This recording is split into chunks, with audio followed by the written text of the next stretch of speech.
Buenos días. Buenas tardes, ya, buenas tardes, ¿no? Bueno, compañeros, ya sé que tengo que hablar de Luis de Lully, ya sé que tengo que ir a la teoría, digamos, ondulatoria de la materia y todo el asunto, pues porque toca, ¿no es cierto? Pero yo quiero que hablemos de un poco de la teoría ondulatoria y recordar, pero históricamente, ¿sí? La teoría ondulatoria de la luz, de dónde viene y para dónde va, y por qué estamos ahí. Porque es que nosotros ya vimos algo de la teoría ondulatoria un poquito, que tenía que ver con las líneas del espectro, bueno, ese tipo de cuestiones, aunque esas líneas de espectro y esos efectos ya nos están llevando a unas versiones más corpusculares que ondulatorias un poco, y bueno, igual hay conexión, eso nosotros ya lo sabemos.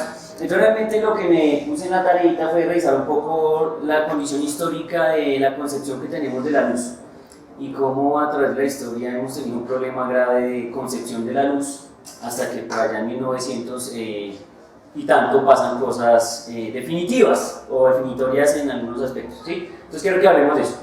Entonces yo me traje un cuadrito, ese cuadro es más largo que el diablo, pero entonces sí sería chévere que lo revisáramos con calma a ver si podemos hacer algo. Y porque quiero que sepan por qué vamos a hablar de Luis de Lully. Es que lo que pasa con el hombre es muy impresionante, pero después de que uno ha visto porque el hombre está donde está, bueno, está pensando lo que está pensando. Y entonces voy a empezar como siempre. Una tarde soleada en la antigua Grecia, por allá, otra vez. Sí, voy a volver, pero ¿por qué? Porque resulta que quiero que hablemos un poquito de la perspectiva que tienen los griegos sobre la luz y cómo esa gente, yo siempre creo que esa gente da respuesta a las preguntas si es completamente claro, o sea, esa gente lo tiene que re claro, aunque no hagan cuentas, es como que en la mente, a veces eso tiene que ver con el idealismo y otras vainas, como que en la mente si hay respuestas al mundo real, aunque usted de pronto no lo haya rayado, pero usted es capaz de desarrollar alguna idea o alguna cosa rara que le permite responder sin haber experimentado, ¿se va a tener? Como que usted puede darle algunas ideas. Entonces miren esta idea. Tengo una pelea, tengo una disputa histórica entre dos versiones de la luz. Y ustedes sabrán cuáles. ¿Cuáles son las dos versiones de la luz? Digamos, pues la teoría ondulatoria es como muy nuevo, pero digamos, corpuscular sí que es casi desde sus orígenes pensamiento de la luz o de qué está hecha la luz, sí es muy corpuscular. Pero sí hay una versión ondulatoria, pero pues eso es muy mucho tiempo después, como onda, pero si hay, ¿cómo se diría? Precuelas o ideas previas a ondas que hacen referencia a ese comportamiento, ¿sí? Y entonces, bueno, primera referencia que les traigo. Resulta que estaba revisando, leyendo y bueno, viendo los videitos de que mencionan que es muy factible que en las primeras instancias de la humanidad, ¿de qué época data la Ilíada y la Odisea?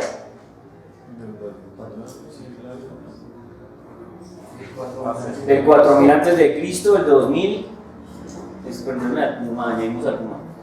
más o menos, 2000 más o menos antes de Cristo, ¿sí o no?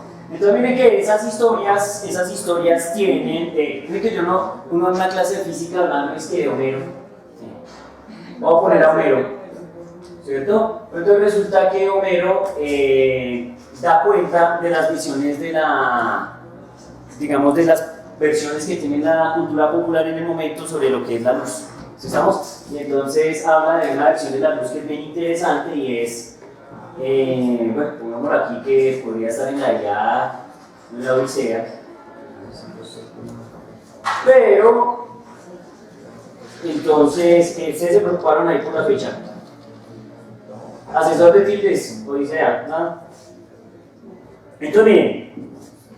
La primera versión que tienen los humanos de la luz está asociada a una cosa que los expertos llaman los ojos de fuego. Es decir, que los ojos emiten cosas, ¿sí? Los ojos emiten cosas, entonces son los ojos de fuego. Y pues de alguna manera la luz o la posibilidad de ver las cosas depende de nuestros ojos, entonces los ojos emiten. Eso es interesante porque los ojos pues es una versión previa de lo que pensarían ellos, que nosotros emitimos algo y eso nos permite ver o apreciar ¿qué? Las cosas. Vislumbrar las cosas. Sí, vislumbrar, pero saben que tiene mucho sentido, miren que es muy interesante porque ¿por qué los manes piensan eso? Porque los manes tienen al astro más astro de todos los astros, el astro rey, que en este caso sería ¿quién? El sol. Y entonces los manes dicen, miren, lo que pasa es que el sol que emite luz, que da miedo, todo lo ve. Sí, bueno, de alguna manera todo lo ilumina, entonces todo lo ve, no es arbitrario, porque los manes dicen, pues si nosotros tenemos algo referente a los dioses o al astro rey, pues es que él ilumina y todo lo ve, así que no es raro, sí. Entonces miren que esto está asociado mucho a la versión de sol. Entonces, pues a mí me pareció interesante, es decir, como, pues es una concepción muy, pues, analógica. Hacen una analogía ahí, analógica, tal, y pues para hacer esa época no sonaría tan malo, sí. Más que aquí ya la gente sabe tanto que ya está enferma, entonces ya uno dice, uy, qué bárbaro, pero pues es interesante. Y miren que acá resulta que yendo por la historia encontramos a un fulano que es bien interesante, que yo lo he mencionado en varios cursos, que es el tal Empédocles. Empédocles, creo que dice bien claro. Sí. Revísenme ahí. Entonces, ¿qué pasa con Empédocles? Bueno, el problema de Empédocles, ¿saben qué es? Que es que el hombre le mete sentimentalismo a la cosa. Pues bueno, porque está asociado un poco al comportamiento del carácter humano. Miren que esto también es una humanización de las cosas. Entonces, Empédocles hace referencia a una cosa que es muy interesante y es, el hombre primero sí cree que los ojos son los que emiten ¿qué? La luz, ¿sí? Lo que nosotros llamamos la radiación, pues. Pero entonces resulta que el hombre hace una cosa bien interesante y es, habla de unos elementos o unas cosas que emiten los ojos.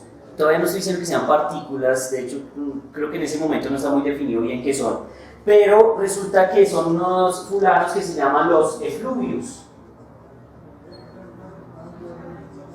Los efluvios, porque eso ya pues tiene nombre, ¿no? Es decir, y nos empieza a acercar a una versión que nosotros tenemos de la luz aún en la actualidad y que está asociada un poco a las cosas, esas partículas que los expertos llaman en la actualidad que cuantos, ¿no? No sé si el comportamiento sea estrictamente igual, solo que uno trata de como decir, bueno, ¿y eso a qué se parecería? Y lo que se parece hoy es a esas partículas. La única diferencia es que en nuestras versiones modernas los ojos no emiten nada.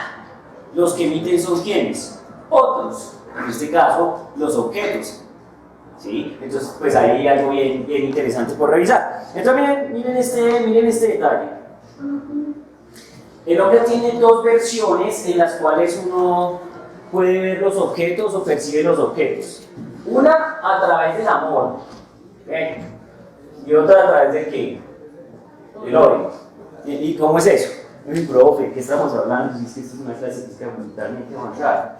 Entonces resulta que en la versión de amor, y es como interesante también, los objetos emiten algo, pues o sea, si hay como una emisión de los objetos hacia los ojos, es decir, cuando la cosa es por el amor, entonces los objetos van de los objetos a los ojos, y es como cuando uno dice, sí, como cuando uno se enamora, ¿no? Todo entra por ¿dónde? Por los ojos a priori. No dirán que es que el amor es solo sentimiento, qué maravilla. No, eso de alguna manera tiene un componente que visual, muy visual. Y bueno, especialmente yo creo que más en los hombres que en las mujeres es muy visual. ¿Sí estamos o no? Entonces miren que el hombre asocia eso al amor. Entonces el amor entra por los ojos. Y los objetos cuando los amamos emiten hacia nuestros ojos. Pero cuando hay odio, o sea, cuando la cuestión es de odio, entonces el comportamiento es ¿qué? Del ojo hacia ¿qué? Hacia el objeto. Entonces miren que este me va a ser muy curioso porque pues hace una asociación rarísima, o bueno, no sé, de pronto puede ser el efecto de que yo desprecio o no aprecio lo que veo. Entonces soy de mí hacia quién, hacia el objeto. ¿Se va a entender? No sé, pero de que ahí está la cosa, ahí está la cosa. Entonces ya saben, el objeto primitivo de partícula increíble se llaman los efluvios, ¿sí? Y ahí empieza un juego, maestro, esto es demasiado interesante, lo que pasa es que esta clase es de otra cosa, pero ahí pasan cosas muy, muy interesantes. Entonces, bueno, listo. Empédocles, recuerden que Empédocles, que es un filósofo de esos de la naturaleza, ¿cierto? El hombre ya había postulado unas teorías que también están asociadas a, digamos, a cuestiones atómicas y a las cuestiones de los elementos químicos, el aire, el fuego, las relaciones entre esos objetos, pero bueno, eso ya es otro cuento. Entonces miren este cuento.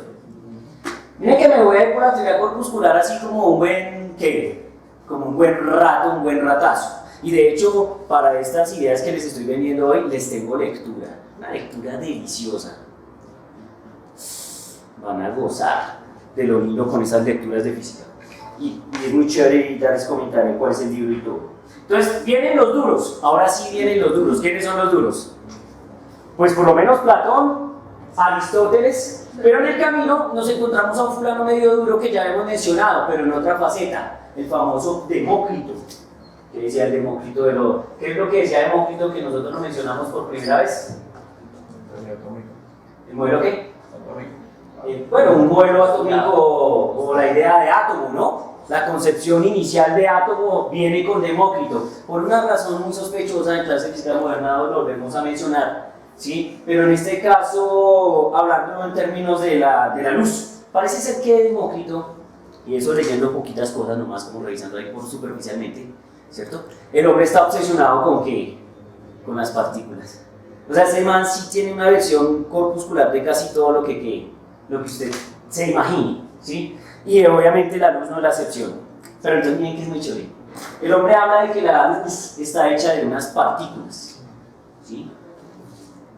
Que ya las mencionamos.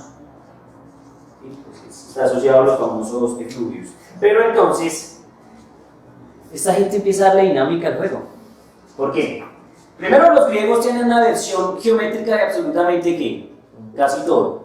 Entonces, el Demócrito habla de que las partículas que constituyen la luz tienen diferentes formas que geométricas.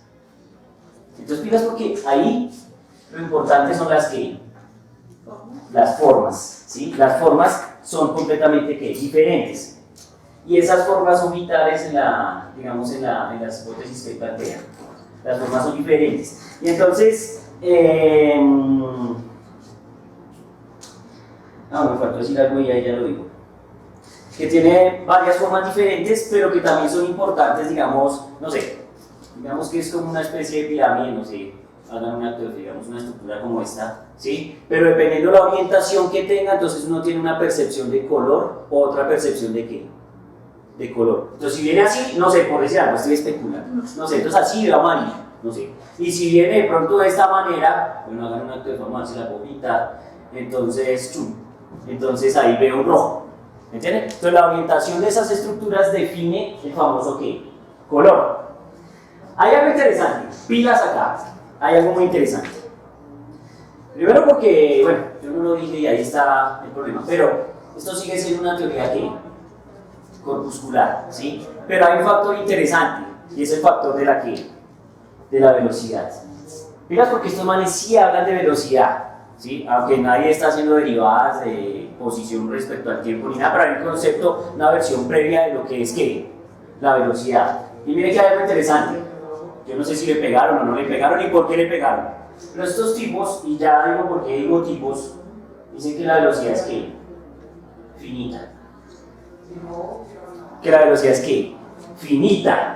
O sea, que la luz tiene una velocidad finita. Eso es previo a Aristóteles. Ustedes han oído la versión de Aristóteles de la velocidad de la luz, que es ¿qué? Es infinita. Y nosotros, pues, digamos, desde la antigüedad hemos trabajado muchas ideas aristotélicas de que la velocidad de la luz era ¿qué? Infinita. Bueno, ya con el tiempo los científicos aprueban no sé qué cosa. Pero en general, en este caso me pareció muy interesante saber que consideran que la velocidad es ¿qué? Finita. La velocidad de la luz es finita en estas historias en la actualidad, ya teoría de cuerdas y todas esas vainas. La velocidad de la luz es finita o no, digamos en el vacío, por decir algo, ¿no? Porque pues definitivamente podría cambiar, pero tiene un valor crítico máximo, ¿sí estamos? Que es del orden de 300.000 km por segundo en el ¿qué? En el vacío, ¿se lo ven? Entonces este tipo habla de que la velocidad es finita. Por alguna razón a él se le ocurre que la velocidad es finita. No me pregunten por qué. ¿Sí me entienden? Es interesante, estar asociado a algo que él ve. Eso por ese lado. Entonces está la geometría, ¿sí? La geometría está en juego. Pero aquí hay algo interesante, aparece este tipo que uno casi siempre desprecia en la física por alguna razón, tal vez porque uno no sabe. Entonces uno ahí como que dice, ay, pero sí, ya. Pero entonces hablemos de este tipo, que es el famoso Platón.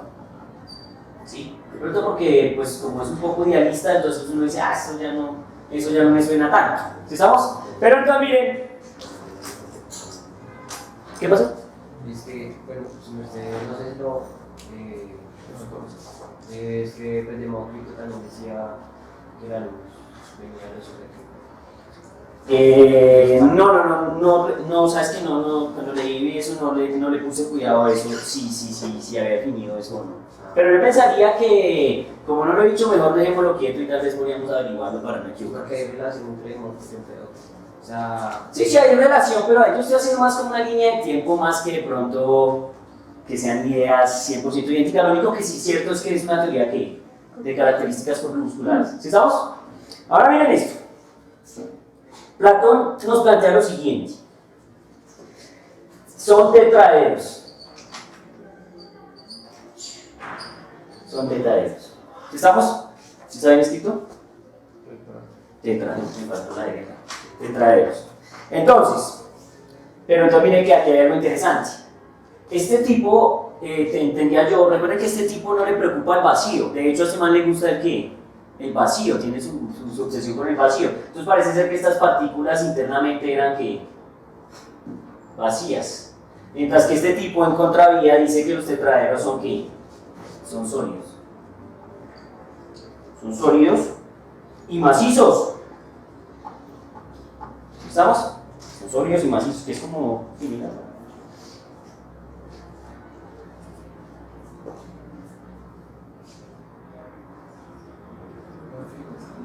Pero miren que aquí hay algo interesante, este man se acerca mucho a ideas newtonianas de la luz.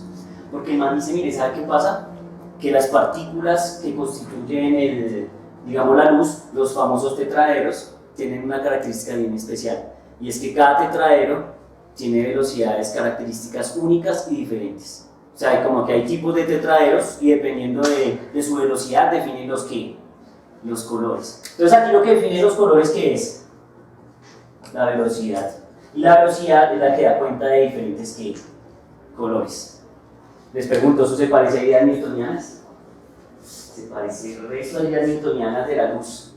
Porque no parece, es que esto ni siquiera tiene ecuaciones y entonces eso como que... Pero resulta que uno se va a mirar y las ideas newtonianas de la luz que están asociadas a partículas pues hablan de los efectos de cambio de velocidad de los objetos dependiendo un poco de su masa. No sé hasta qué punto las ideas de Platón se pueden relacionar con eso, ¿cierto? Pero miren que, pues, de alguna manera puede ser similar o parecido.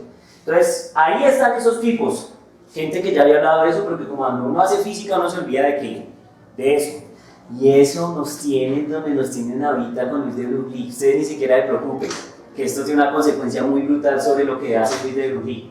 Entonces, miren, ¿hasta ahí vamos bien? Griegos. Esta parte es parte corpuscular, hasta que aparece Aristóteles.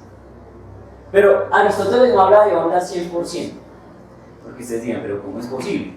Pero entonces, este tipo plantea una cuestión que es una versión o una teoría distinta sobre la luz, que es una teoría, digamos, de carácter dinámico, o sea, le da una dinámica al sistema. Y él dice, mire, lo que pasa es que los efluvios, ¿sí? Las partículas que constituyen la luz, los efluvios tienen una característica fundamental, y es que los efluvios, estos efluvios, ¿sí?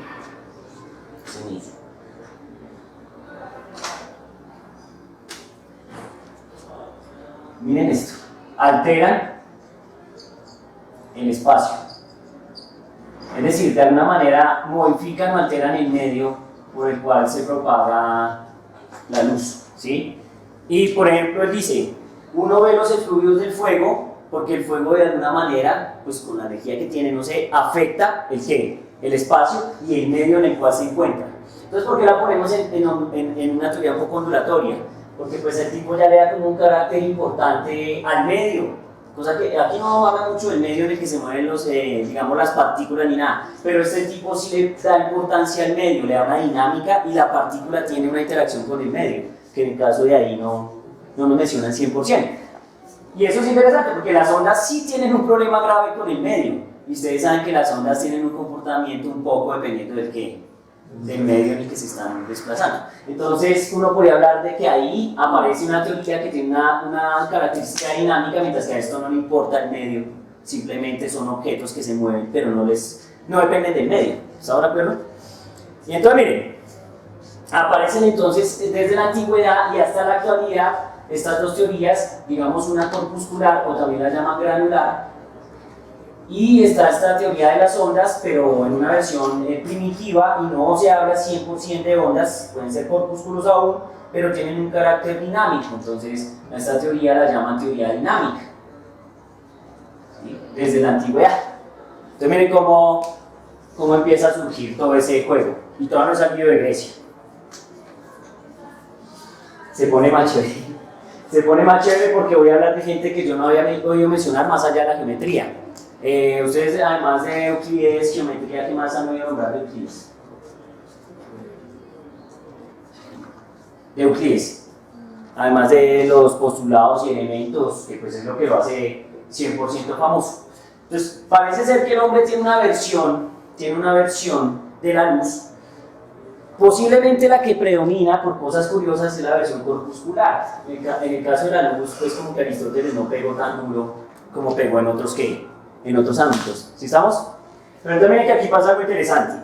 Euclides, lo va a seguir asociando a estos locos por acá, porque es más como una línea de tiempo que de pronto otra cosa. Entonces, Euclides plantea una situación que es bien interesante, y es la siguiente. Euclides habla de algo que se usa mucho en la actualidad y que se estudia ese trabajo. Bueno, cuando yo trabajaba en accidentes de tránsito lo usé mucho, que es el famoso cono visual. Entonces él se pone a estudiar geométricamente cómo es el comportamiento del cono visual. De hecho, es la primera persona que habla del cono visual, ¿sí? De un cono visual, que también lo llama, bueno, cono de visión. Así son de chiles, cono, no nada. ¿Listo? Razón por la cual empieza a desarrollar voy a hacer digamos, haciendo referencia a esto del cono, empieza a desarrollar teorías sobre la perspectiva. Ustedes saben que dependiendo del cono visual, pues hay una perspectiva o visión de ¿qué? De las cosas. ¿Estamos de acuerdo o no? Entonces aquí se empiezan a desarrollar ideas sobre la perspectiva. Entonces sí sabían, por ejemplo, que Alberto Durero era un genio de esos duros para la perspectiva. De hecho desarrolló tratados sobre geometría que dan cuenta de la perspectiva. Hizo un aparato que tenía que ver con la perspectiva para hacer sus grabados, en este caso. Y tiene un libro que usa Galileo como referencia cuando publica sus documentos. Dice, mi referencia es Geometría de Alberto Durero. Bueno, todos conocen a Durero, ¿no? Que aquí estoy, ¿sí? Alberto Durero. ¿Sí? Ya el profe dice, no. Bueno, Alberto Durero es un artista y famoso de la Edad Media, ¿cierto? Finales de la Edad Media, para empezando el Renacimiento, 1500 y algo. Y entonces resulta que el hombre, lo que más le interesa hacer a él es grabados, ¿sí? Hace grabado con unas técnicas que se llaman las técnicas de agua fuerte, que son sobre metales. Pues es bien interesante. Y pues tiene unas obras, hay una que es El Caballo del Diablo, no sé si es que se llama así, El Caballo del Diablo, bueno. ¿Sí? Y también hay una que se llama, creo que se llama La Alegoría o algo así, no sé si me acuerdo. No. Melancolía. Esa es. Ahí hay unas cuestiones hasta matemáticas en ese grabado, ¿sí? Entonces es un personaje muy interesante del medioevo, que es como, eso creo que llaman anagrama, puedo estar equivocado. Y lo que... No, es que es un ángel que está al fondo, se ve un sol así interesante y está en anagrama la fecha en que fue realizado ese grabado. Es muy interesante. De hecho, hace unos años hubo un evento aquí en Bogotá sobre Alberto Durero, me lo gocé todo, pero impresionante. Todos los grabados del hombre. Recuerden que hacer grabado al nivel que lo hace el hombre es muy impresionante. No sé si han visto el detalle de las cosas en grabado. Bueno, pero bueno, nada, entonces volví porque me fui en perspectiva y ahora regreso. Aquí hay algo que no entendí muy bien. Veía yo y veía un poquito que es que esto está asociado, que el tipo decía que este cono no era continuo, sino era discreto, pero no sé a qué nivel hace referencia. Me parece curioso la palabra discreto por aquello de que nosotros la palabra discreto la estamos asociando un poco a los paquetes de qué, como de energía, ¿me van a entender? O sea que no es un cono continuo, sino es un cono de carácter discreto, pero no sé si va a ese punto. Entonces ahí sí les estoy fallando, no tengo idea 100% a qué se refiere. Y el hombre también hace un estudio sobre una cosa que se llama agudeza visual. Eso es muy interesante. Así como esto era muy útil en accidentes de tránsito porque obviamente a uno le interesaba saber primero qué tanto puede la persona con los obstáculos y todas las cuestiones que tiene, entonces el cono visual, por qué tipo de estructuras puede estar obstaculizado o no. Generalmente en un accidente de tránsito pues lo más preocupante siempre es la tabla donde va, pues digamos, el letrero de digamos, los lugares que va a pasar el bus, y pues porque en general cuando hay atropellos, particularmente de niños, pues ese objeto es un obstáculo demasiado brutal porque no se ve la persona, ¿sí? Entonces no está dentro del cono. Luego, pues, ¿viste? ¿Entiendes más? Y también se estudiaba mucho la cuestión de perspectiva y eso que tiene que ver, por ejemplo, de si hay un foco, uno va en un carro, en una carretera, 12 de la noche, ya no hay iluminación, solo me quedan como las luces del carro, entonces qué tanta profundidad tiene ese cono, ese efecto del foco, ¿sí? O sea, hasta dónde me permite que ver. Y depende pues del color de la ropa de la persona, bueno, es un número de factores que ahí se pueden revisar, ¿sí? Pero no es arbitrario, no es para nada arbitrario. Entonces, bueno, me pareció interesante que Euclides esté metido en eso y después de Euclides mencionan, recuerden que aquí hay una cosa que es interesante y bueno, que puede poner en tela de juicio lo que les cuento. Toca revisar con mucho cuidado ese detalle, punto con más detalle lo reviso después, un poco las fuentes de qué nos están contando y por qué nos están contando. Porque ustedes saben que esta información que yo les estoy contando pues, es una cosa de la biblioteca de Alejandría, eso no salió de otro lado, eso nadie más lo sabe de otra manera. Ustedes saben que hay mucha información refundida y hay muchos pedazos de papel. Entonces se infieren ¿qué? Cosas, pero pues hay cosas que de pronto son más apócrifas que cualquier otra situación. ¿Me hago entender? Ahora nos hacemos es una idea de qué ha pasado. Bien, sigo de todas maneras, sigo echando carreta que es talento magnánimo. Oiga, les presento este tipo es que voy a hablar yo hoy de ese tipo. De Claudio Ptolomeo. ¿Sí? Esta es una máquina de la geometría, esta es una máquina de la trigonometría y el tipo la usa en un sinnúmero de cosas. Pues yo casi siempre que hablo de Ptolomeo pues hablo de los epiciclos, del sistema tolemaico, sí, pero pues Ptolomeo como que Dime. Exactamente, pero ahorita sí estoy mirando aquí es un poquito la parte de la óptica porque parece que el hombre le dio duro a la óptica también, porque como el man era astrónomo, entonces pues le interesaba mucho el efecto de la luz, ¿sí? Cómo funcionaba, y es de las primeras personas que al parecer estudió lo siguiente. Primero, también se puso a estudiar el cono visual, no sé si tenía información de Euclides de alguna manera, que es muy posible porque él sí tiene acceso a material, porque la biblioteca en el momento de Ptolomeo todavía canciona, ¿cierto? Entonces es posible que haya visto algo de eso. Por alguna razón, insisto, me pone nervioso, yo creo que tenemos que descifrar eso de alguna manera. Dice que el cono es continuo.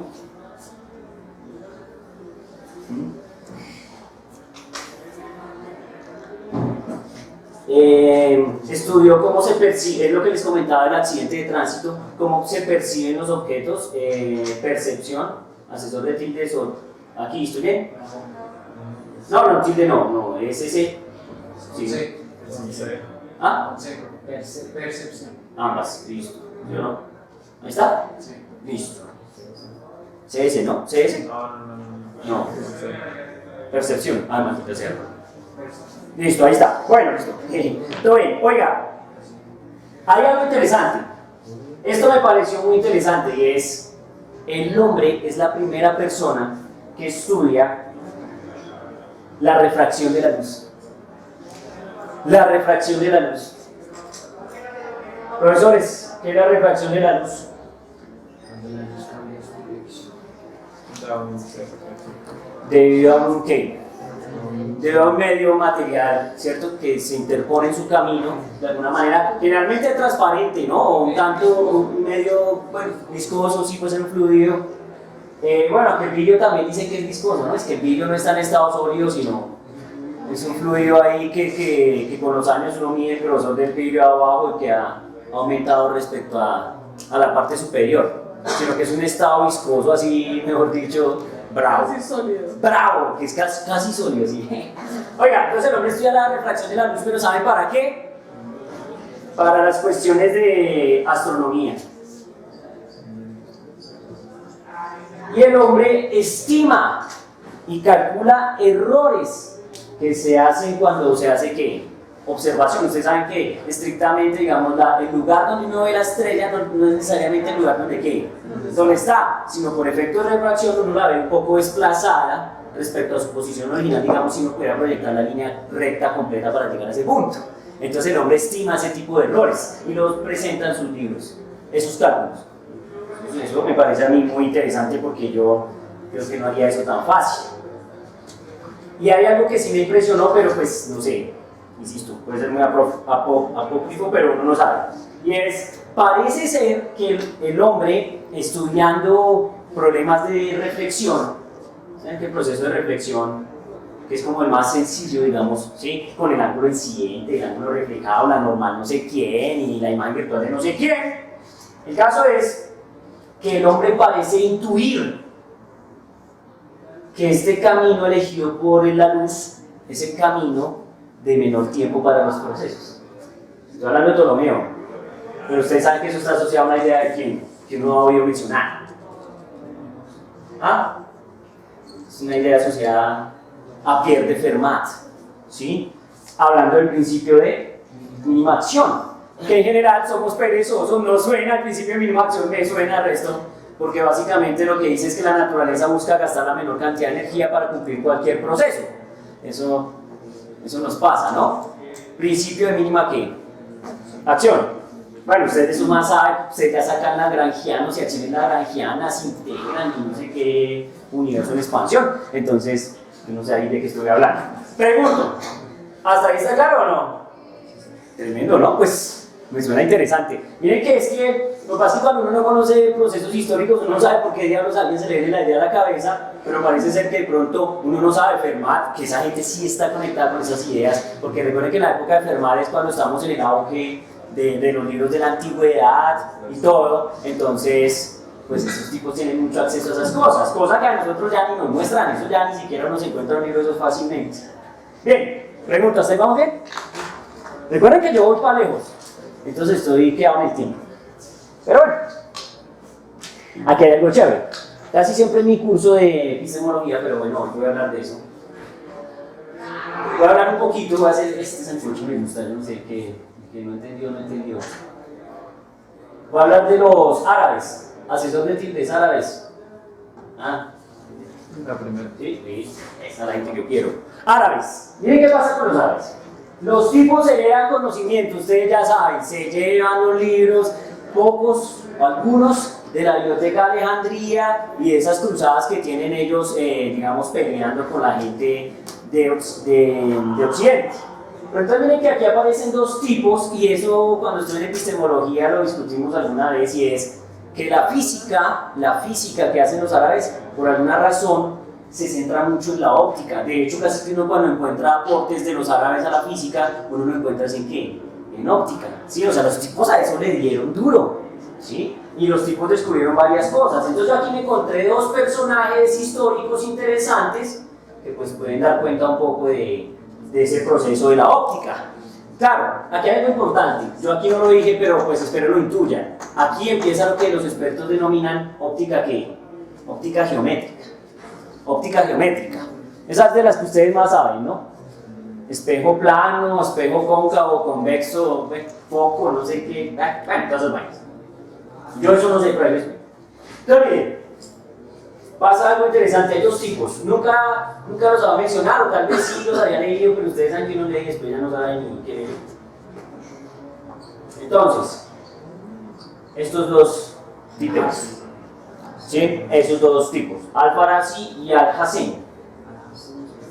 Entonces miren, aquí hay un cambio radical, pues yo no sé si de pronto en estos procesos se haya percibido ese efecto o no, porque por ejemplo acá no encontré que ellos discutieran sobre quién es el que emite la luz, si es el objeto o son los ojos, no lo encontré mucho, pero parece ser, ¿sí?, que Alhazen, que voy a hablar primero de este tipo, parece ser que Alhazen en sus libros ya plantea la posibilidad de que los que emiten no son los ojos, sino los que emiten son los objetos.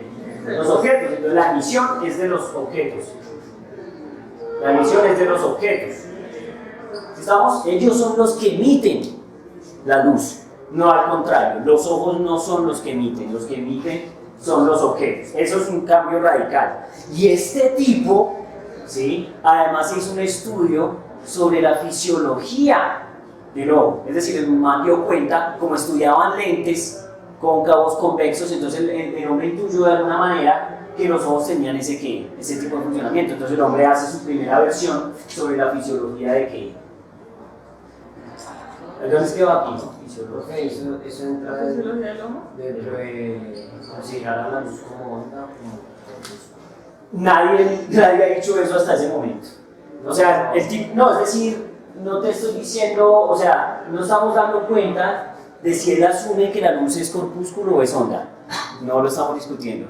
Estamos discutiendo que el hombre está estudiando la luz, pero no sabemos desde qué modelo lo tiene planteado, si lo tiene planteado como corpúsculo o como onda. Pero el hombre nos está dando cuenta de qué, de fenómenos. Es decir, ustedes saben que hay algo chévere en la ciencia, o bueno, en el conocimiento en ese momento, y es que uno puede hacer experimentos, uno puede dar cuenta de situaciones reales sin necesidad de estar planteándose la posibilidad de por qué pasa lo que pasa, simplemente describe lo que pasa. Parece ser que por ahí va la cosa, ¿sí? Pero hay algo interesante, el hombre tiene planteado que la emisión no es del ojo, sino es de los objetos, ¿sí? Entonces eso me parece como interesante. Bueno, y estos tipos tienen una obsesión, y eso se va hasta Descartes y todos los físicos del siglo XVII, que es lo siguiente, miren. La gente, bueno, dice acá, eso sí, pues, tocaría revisarlo, que el hombre descubrió o empezó a trabajar sobre la visión binocular. Es decir, como que al hombre le interesaba mucho el cuerpo, o sea, lo humano, ¿sí? Los dos ojos que tenemos, cómo los usamos, cómo funcionan en equipo, no individualmente. ¿Sí estamos? Entonces eso me parece interesante. Entonces el hombre como que hace trabajo sobre eso, pero aquí hay algo chévere. Miren, yo no sé si ustedes que ya estudiaron óptica y son unos genios en óptica, la razón por la cual están en óptica moderna,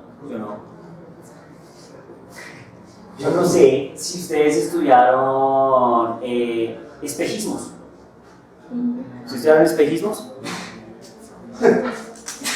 Espejismo, ¿qué es un espejismo? Lo que entiendes como a medida que la temperatura del aire es distinta, entonces como va cambiando, sí, va generando refracciones sobre la luz, ¿cierto? Entonces, en definitiva, si uno habla de espejismo, pues básicamente es que se ve algo que es muy sospechoso y que no se ve estrictamente lo que uno quiere ver, y que incluso a veces ese efecto, no sé si han visto que en el pavimento muestran, en las pelis especialmente, que parece ser que se ve un reflejo de, por ejemplo, un vehículo que va en una carretera, cuando la carretera tiene una alta temperatura, entonces presentan ese tipo de efectos, ¿no? Entonces, las dilataciones. ¿Cómo? Las dilataciones. Pero es cuando hay una diferencia de temperatura entre capas. Entre la carretera y el aire. Sí, claro. O sea, cuando salgo a montarme también he visto el efecto, pero me está haciendo calor. Sí, o sea, sí es pero el efecto es más notorio a altas temperaturas que a bajas temperaturas. ¿Sí? Bueno, listo, oiga. El tipo estudia algo interesante. Yo eso poco lo estudio, es que yo la óptica no es que le haya dado mucho, por ejemplo. Pero el hombre estudia los efectos de los halos. ¿Sí? Eso es como esos efectos de curvatura que se dan alrededor de los objetos que emiten radiación. Entonces el hombre también le jala a esos objetos, trata de explicar el arco iris. Pero el hombre trabajó mucho en espejos, hay algo chévere, él trabajó mucho en espejos esféricos. Y parece ser que es el primer tipo que da cuenta de una cosa que se llama esférico.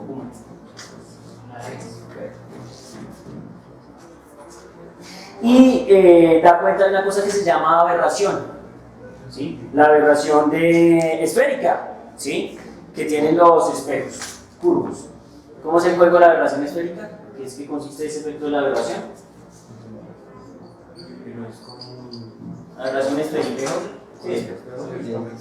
Pues que básicamente no es que se presente siempre que todos los rayos pasan estrictamente por el punto del foco, sino que hay unos pequeños desfases sobre la región del foco. Pero eso generalmente pasa por un efecto de ¿qué?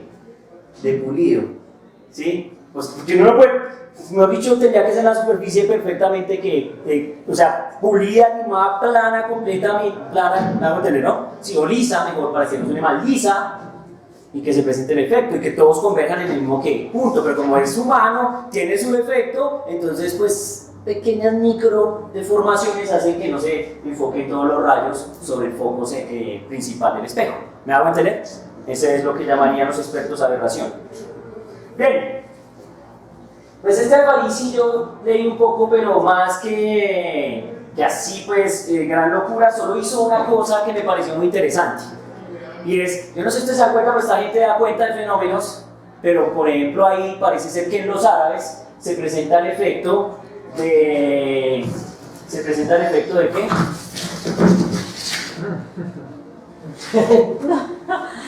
Se presenta el efecto de lo que los expertos llaman índice de refracción. ¿Okay?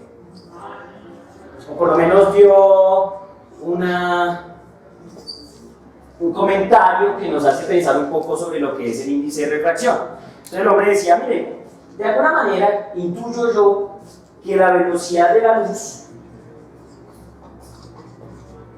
eso es interesante, que la velocidad de la luz es inversamente proporcional a 1 sobre el índice de ¿qué? De refracción. ¿Estamos? O sea, hay una relación inversa entre el índice de refracción y lo que es la velocidad de propagación de la luz. Son comentarios, ¿no? No necesariamente el tipo hace unos desarrollos, unas ecuaciones, puede ser que lo haga verbal, como cuando pelea Vallejo porque Newton no puso la ecuación de que F es proporcional a mm sobre r cuadrado, que no sé qué. ¿Estamos o no? Lo dijo, pero como yo sé matemáticas, entonces yo digo, sí, ahí dice. Pero como no dice literal, entonces parece ser que lo dice, según este genio. Muy bien, oiga. ¿Estamos claros? No, chévere, eso quedó grabado, ¿sí? Oiga, muy bien. Pregunto, ¿estamos claros hasta ahí? Bien. Listo, sigo. Sigo porque esto se pone bueno. Pregunto, ¿antes habían echado esa investigación? ¿Antes habían revisado cuántos antecedentes hay antes de ponerse a hablar de no sé qué corpúsculos, de no sé qué materia, ondulando no sé dónde? No. El Puma me mira como, breve, profe. Bueno, ahí de todas maneras es chévere echarse la revisadita. Si estamos, hay un punto que es muy interesante y es, desde acá, recuerden que, y a veces es triste porque los tipos del Renacimiento, Copérnico, Galileo, Kepler, los tipos a veces hablan de descubrimientos, pero a veces no dicen, yo leí.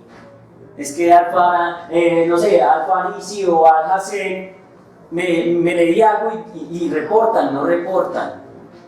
No sé si es una cuestión de ideas políticas o qué, pero los tipos no dan cuenta a veces de dónde sacan las ideas. Entonces por eso uno a veces siempre cree que es que ¡guau! Ese man descubrió una cosa impresionante, pero nunca había oído hablar de eso.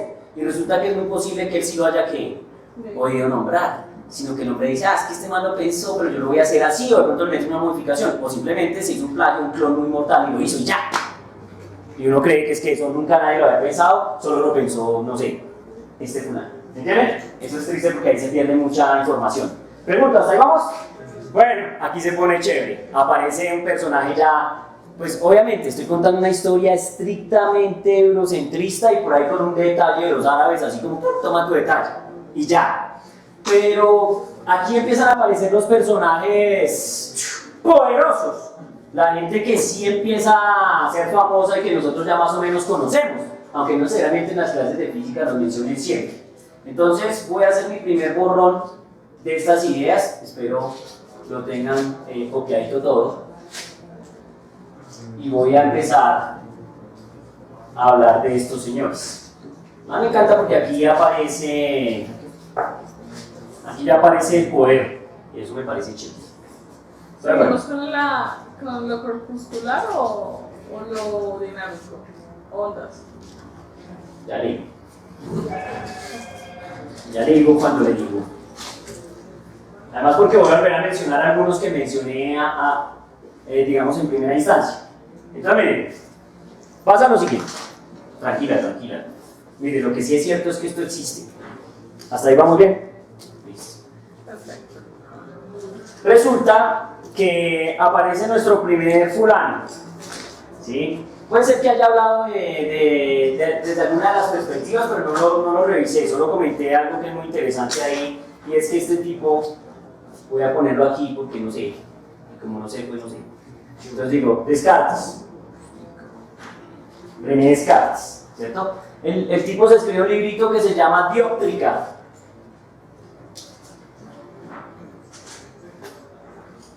La Dioptrica. Y entonces el hombre ahí lo que hace es mencionar algo que ya se había descubierto, pero no sé hasta qué punto lo mencione o no con el nombre que lo conocemos ahora, pero el hombre da cuenta de una cosa que se llama la ley de Snell. La ley de Snell. ¿Sí? Esa es la más famosa. ¿La ley de quién? De Snell, ¿sí o no? Todos la conocemos, pero la voy a pintar aquí como para recordar en qué consiste el juego, ¿no? Entonces, bajo ciertas circunstancias, esto ya se murió también, tenemos, digamos, una superficie en la cual queremos reflejar ¿qué? Luz, y puede ser que se refleje y además se ¿qué? Se refracte, ¿cierto? Y entonces se presente ese fenómeno. Entonces, nosotros conocemos la relación que existe, por ejemplo, entre el ángulo de incidencia y el ángulo ¿qué? Reflejado, y sabemos que es básicamente el ¿qué? El mismo. Y también, bueno, aquí los expertos llaman a esta línea la normal, que es perpendicular al plano del espejo, y acá tenemos un ángulo que en este caso pues yo lo voy a llamar phi, ¿sí? Que es el ángulo de refracción o el ángulo refractado. ¿Sí estamos? Entonces, Descartes da cuenta de esta situación matemática y ya habla de la relación pues, que nosotros manejamos, y es que el seno del ángulo incidente va a ser igual a n veces el seno del ángulo ¿qué? Refractado. ¿Estamos de acuerdo? ¿Estamos de acuerdo? Bien. El hombre también, con su método, tengan presente que esto lo menciona el hombre en el discurso del método también un poco, y con su método, el hombre trata de dar cuenta, usando las reglas de la refracción, del efecto del arco iris que se presenta, digamos, debido a las gotas de lluvia. El N1 y el N2.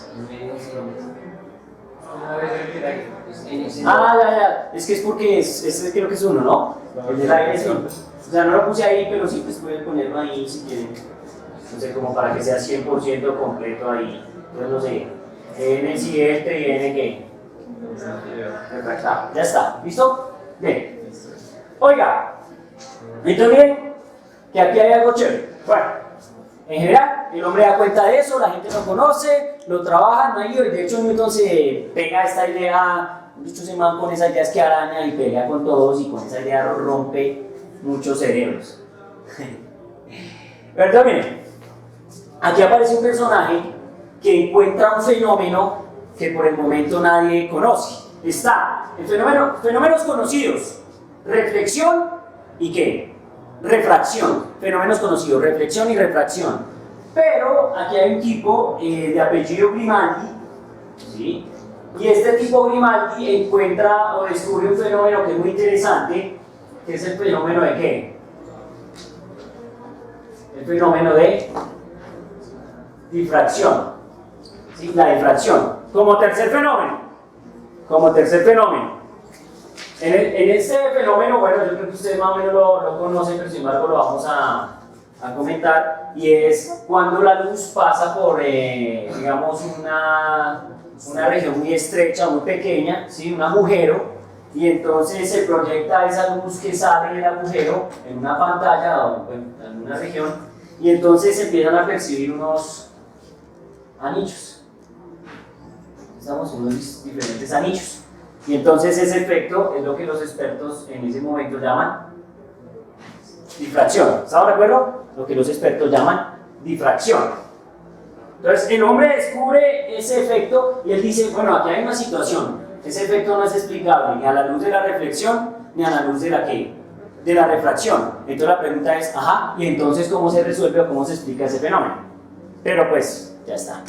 Ya pensé que ese es un aporte, ¿no? Cuando uno descubre cosas que nadie ha descubierto, pues por supuesto es un aporte. Uno dice, mira, aquí pasa algo que nunca jamás nadie nos había reportado. ¿Qué estará pasando? Ya, es el aporte. Después ya viene gente y dice, venga, le cuento, ¿qué es lo que está pasando? Y empiezan a surgir, recuerden que estamos en una época, eso es chévere, estamos en una época que los expertos llaman empirismo, o bueno, la época del empirismo, que tengan presente que hay la ciencia, bueno, aunque insisto que es que no es como nosotros lo creemos, ahí la ciencia tiene una perspectiva muy interesante, cualquiera podría decir que qué aberración es esa. La ciencia de la época se hace sin matemáticas, y la ciencia de la época, si tiene matemáticas, la tiene como que poquita, y de hecho, si hacen matemáticas dicen pues, ay, hay que hacer unas cuentas ahí como para que funcione, pero la matemática no es vista como uno la ve ahora, que si uno hace una teoría y nunca le echa cuentas, pues uno dice que eso es carreta. No, allá el man puede echar carretas sobre un fenómeno fácilmente, crear unos procesos mecánicos que ha estudiado, que a través de la observación percibe y tratar de explicar fenómenos con esas mismas relaciones. ¿Sí estamos? De hecho, yo me acuerdo que leí alguna vez que Descartes trata de explicar el efecto del prisma a través de unas vorticidades que hay dentro del prisma, hay unas estructuras raras, pero pues eso no es medible, no es mesurable, por lo tanto simplemente un modelo. ¿Me entienden? Pero entonces, pues en esa época sale este monstruo, este es un monstruo, de hecho este es el Pelión, y aquí sí, bienvenidos. Aquí aparece una idea de ondas. ¿Sí estamos? Aquí aparece una idea de ondas. Pero miren qué muy interesante esta idea de ondas. Este tipo se llama Robert Hooke. Y Robert Hooke dice, ¿sabe qué? Es que la luz es una onda. Y de hecho le da una característica aún más poderosa. La presente que en ese momento los tipos ya han estudiado ondas, ¿no? O sea, el fenómeno de la piedra en el estanque, que es como el ejemplo típico, pues ya ellos de alguna manera lo han revisado, lo conocen, si bien de pronto no estará 100% modelado matemáticamente, ya lo conocen. ¿Qué? O sea, vamos a conducir la idea de onda se imagina a Newton. O sea, que yo tengo la idea de la onda del mundo. No, de hecho Newton no con ondas. De hecho Newton es el hermano malo de las ondas. Recuerda que vamos en un curso de ondas, lo primero que vimos es una aproximación desde el punto de vista de...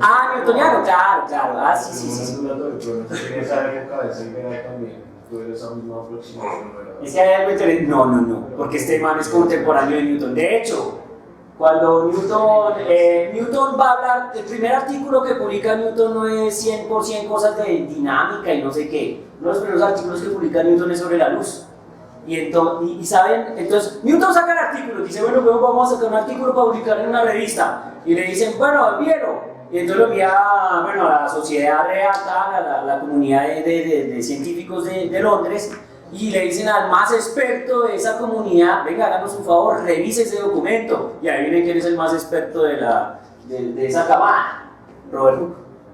Y de hecho el primer problema de Robert Hooke y Newton no es por la gravitación, ni por resorte, ni que nada. El primer problema es por problemas ¿de qué? De la luz, de óptica. Porque Hooke revisa el trabajo y como Newton es tan rebelde, el hombre está rayando de manera distinta a la ciencia. Entonces el hombre no está diciendo, no, bueno, yo voy a dar un fenómeno y voy a tratar de darle una explicación, digamos, física, ¿sí? A través de un modelo físico, mecánico que dé cuenta. No, yo lo que voy a hacer es mirar un fenómeno, plantear unas hipótesis sobre ese fenómeno y luego probarlas a ver si funciona. Y de hecho voy a tratar de hacer un armamento matemático que dé cuenta de qué, de eso.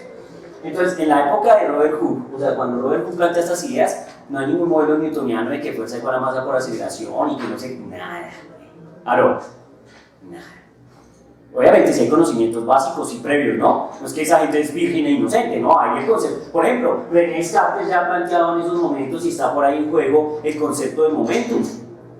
Ese concepto ya está en el aire. P igual a M por B, eso ya está, o ímpetu, eso ya está construido. Y luego viene este loco y el de P de T, y bueno, esas vainas que ustedes ¿me van a entender?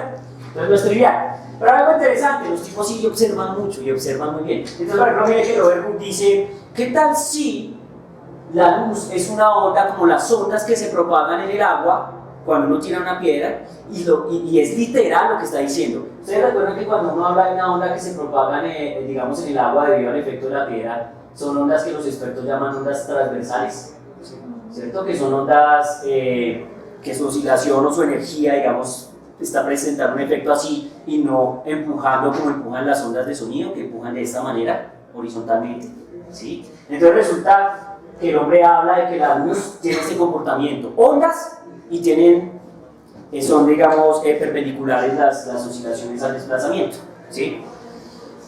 Bueno, el man bota la idea, pero pues como no formaliza mucho, entonces pues no se sabe qué más pudo haber dicho el hombre ahí, y esa idea queda en el aire. Yo les puse una cosa, esta idea, que es la idea de la vida, salva el modelo ondulatorio cuando está en auge. El modelo ondulatorio es el momento en que coge fuerza impresionante, que ya voy para allá, como unos 100 y piola de años después, y los manes están embalados. Los manes del modelo ondulatorio están embalados porque han resuelto casi todos los problemas, es decir, han resuelto reflexión, refracción, difracción, pero hay un fenómeno que aparece justo en esa época que es el fenómeno de polarización. Y cuando ese fenómeno aparece, la teoría ondulatoria se pudre, porque los manes tienen una versión de onda que no es 100% la correcta. Pero no voy para allá, primero me quedo acá. Entonces, es para que tengan a mente Robert Hooke, porque el hombre votó la idea, no la formalizó, pero él pensó la luz de una manera que era de alguna manera, bueno, aunque suene correcta, o sea, la forma correcta de la luz. Sí, porque ustedes ya saben, más vuelitos, esas barbaridades, ¿sí o no?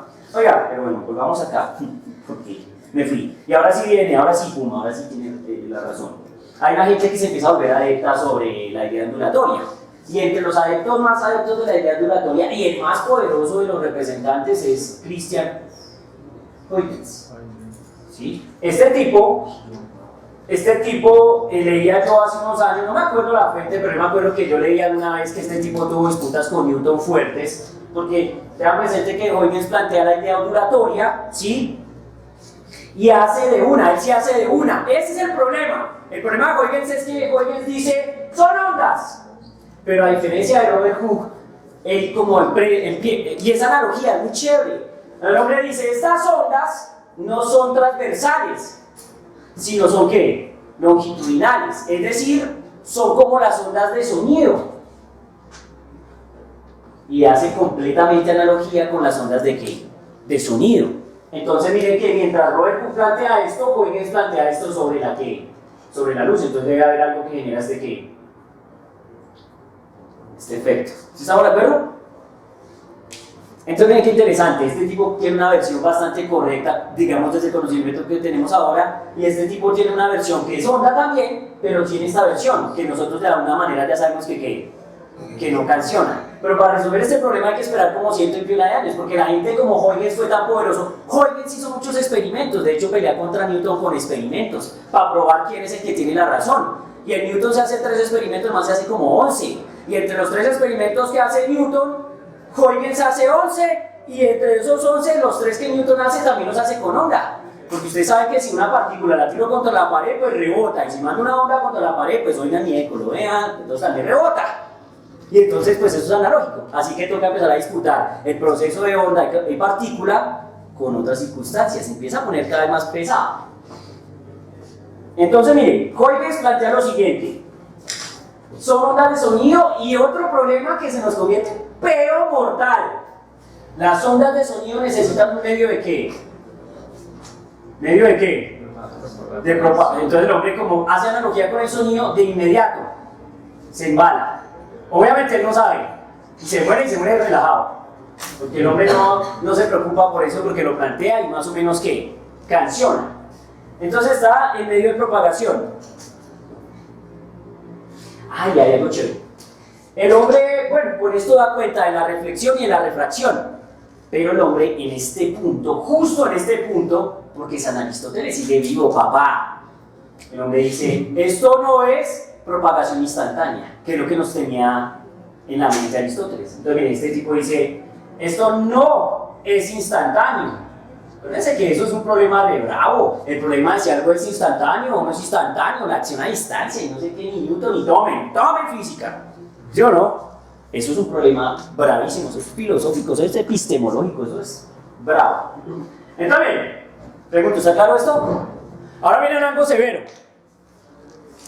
Después de que eso pasa y que quedan estas ideas abiertas, pues estos manes toman la ventaja, porque explican muy bien básicamente que los comportamientos que se conocen.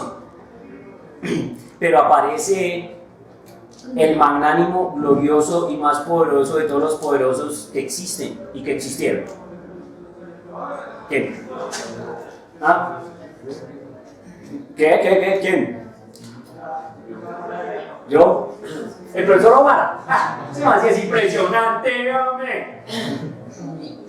Newton. Y yo como molesto tanto y soy todo dogmático, entonces Dios de dioses, deidad de deidades, el más de los más de todos los más. Entonces digo que Newton.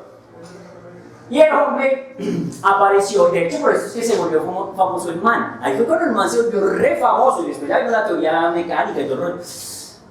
El man empezó a trabajar con el espectro, es decir, estaba tratando de resolver el problema de que cómo es posible que la luz sea blanca, entre a una estructura como el prisma y cuando salgan los colores de qué, del arco iris. Entonces el hombre está trabajando sobre el espectro. Miren que este tipo está jugando este juego, pero sin querer se está aproximando a una cosa que nosotros ya estudiamos, que es la otra parte de la historia de la luz, que tiene que ver con el espectro, y que en el espectro se ve todo muy lindo cuando Newton lo ve, pero cuando uno le empieza a poner ojo clínico empieza a detectar unas rayas por ahí sospechosas, y ahí se va a Fraunhofer y todos esos guaches que he contado, ¿de acuerdo? Pero entonces este tipo empieza a trabajar sobre el espectro, y entonces el primero lo que dice es, ¿sabe qué? De una les digo que estos no son ondas. ¿Qué ondas ni qué ondas? ¿Estos son qué? Partículas o pepas. Estos son partículas. Primera circunstancia, eso cambia, eso entra en pelea con el paradigma que estaba tomando fuerza, porque Robert Hooke también es famoso, y por eso Huygens se pone en la tarea. Pero este tipo dice que la luz está hecha de partículas. Primer detalle. Segundo detalle. Miren que el hombre piensa en algo. Dice, como la luz llega al prisma y cuando sale como en diferentes colores y cada uno tiene un comportamiento un tanto distinto, entonces el tipo dice que esas partículas que componen la luz tienen diferente índice de refracción. ¿Estamos de acuerdo que tiene sentido un poco? Bueno, sí, porque como cuando entra el rayo de luz concentrado, después se dispersa de esta manera y entonces se ven diferentes regiones con diferentes colores, entonces el hombre concluye que el índice de refracción es distinto para cada color. Entonces él asocia ese índice de refracción a las partículas que constituyen la luz. ¿Hasta ahí vamos bien? Bueno, pues es un modelo nombre, ¿no? Hasta ahí vamos. Y plantea una hipótesis, que eso es lo que hace que el man pegue tan duro. Porque la gente empieza a reconocer rápido que lo que está haciendo es muy impresionante. El man plantea la siguiente hipótesis, dice, sí, esta es luz blanca, entra al prisma y sale como colores. ¿Qué pasa si yo combino esos colores o los junto otra vez en otro prisma? Pues ¿qué podría esperar yo? Y entonces como hipótesis plantea que la luz que debería salir debería ser ¿qué? Blanca. Y hace por supuesto la experiencia y entonces encuentra que la luz que sale es una luz completamente ¿qué? Blanca. Conclusión del experimento, pues que la luz blanca está compuesta por todos los demás colores que él llama puros. ¿Estamos de acuerdo? Primero, eso ya obviamente le da fuerza, porque él plantea la hipótesis y luego hace un experimento que da cuenta de lo que le está planteando. Si el hombre, digamos, hace el experimento y eso no pasa, pues tendrá que decir que entonces la hipótesis es que incorrecta. ¿Vamos a entender cómo funciona el juego ahí? Eso empieza a cambiar la mente de los físicos en ese momento y obviamente cuando uno plantea ideas tan locas y la gente hace las cosas de una manera y uno viene a hacerlas de otra, pues uno se embala y enemigos sí se gana, especialmente Robert Hooke, que es muy poderoso en el momento. Newton ahí todavía no es nadie, es que ese es lo chévere. Ahí Newton todavía ¿qué? Tipo X, nadie sabe quién es, vosotros esa idea y vamos a ver. ¿Qué, güey? Y pues digamos ahí otro mancito también que se puede mirar en el espectro y es pero él habla de los colores, pero es un espectro de luz, él habla del espectro de oscuridad, entonces ya tiene, sabes que la composición entonces se habla del cial y bueno, la otra teoría que es para la de Newton, que para refutar hablar de la teoría del color de Newton, pues para refutar o para comprobar la otra teoría que tiene. Tocaría ver, no lo conozco, sería chévere que nos traigas como un ratico para mirar ahí y contrastar. ¿Qué nombre no me sonó mucho? ¿Otro? ¿Qué? Ah, ¿qué? Ah, ¿qué? Bueno, este hombre es más poeta, ¿no? Más artista, pero no sé hasta qué punto lo de la ciencia sea... Ahí toca revisarlo, pues sería estarnos un detallito, o sea, Wikipedia, lo que haya visto ahí, ese detalle. Oiga, volvamos, y ya vuelvo. Miren, según esto, parece ser que el tipo desarrolló una técnica que se llama... Primer paso, ustedes que lo hacen, ustedes que son unos genios, primer paso es que experimentar. Ese fue el primer paso del tipo. Segundo paso, al estilo griego, reflexión sobre lo que se experimentó. Tercer paso, plantear unas ideas o teorías. ¿Listo? Y por último, nuevos experimentos, es decir, otra vez experimentar para ver si la teoría que da cuenta de lo que se está planteando. Entonces otra vez experimentos. En teoría, esto es lo que funciona, según lo que plantea Newton. Pero aquí hay algo chévere, pilas. Aquí hay algo chévere, bueno, funciona eso, tal.